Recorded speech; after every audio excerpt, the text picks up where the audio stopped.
One poet G. I'm a poet, and I do spoken word and I do the verse. Now, spoken word um, is similar to preaching. Preachers, they do the spoken word. They do it. They supposed to be connected up with the Creator in heaven with their spoken word. So basically, it's based on religion. Now, I've had this inkling, this instinct, as Bishop T.D. Jakes says. I've had this instinct to do some preaching. That's just what I'm going to do. I mean, no, I don't have a church.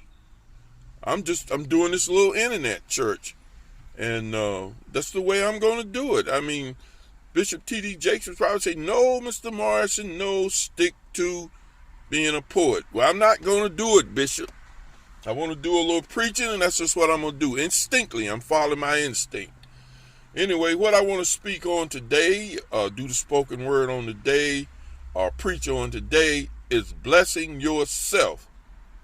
And how do you expect the Lord to bless you when you don't have sense enough to bless yourself?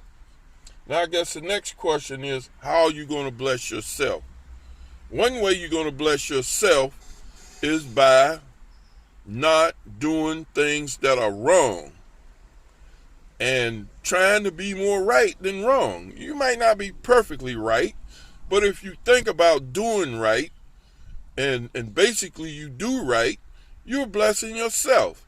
Anytime you do anything wrong, especially if it's outside the law, then you're not blessing yourself.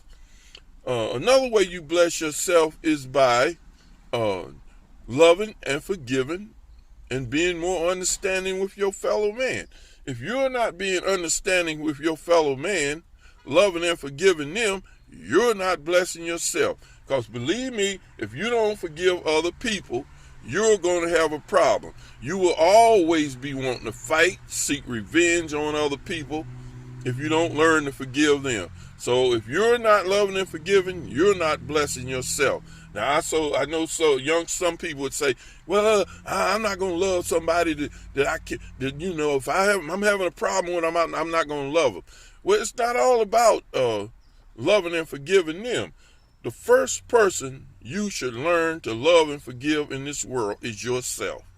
And know what you done been through, what got you the way you are. Were you abused as a child? What kind of problem did you have as a child that led you into adulthood to have your problems? You should understand that, and the first person you should forgive, love and forgive, is yourself. If you're not loving and forgiving yourself, you're not blessing yourself. So you start with yourself, understanding yourself, loving and forgiving yourself. Then you move on to other people. When you realize that you got problems and the reason you got problems, you might understand someone else's problems.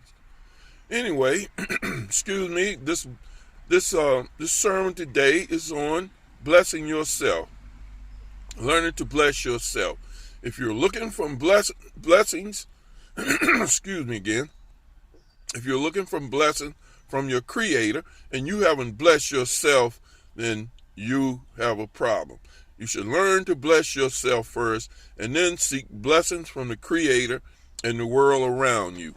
If you're not doing that, if you don't start out blessing yourself by doing the right thing, loving and forgiving people, you're not blessing yourself. Like I say, this is One Poet GEM.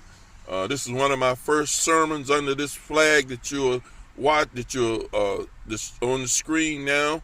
And like I say, I'm a poet.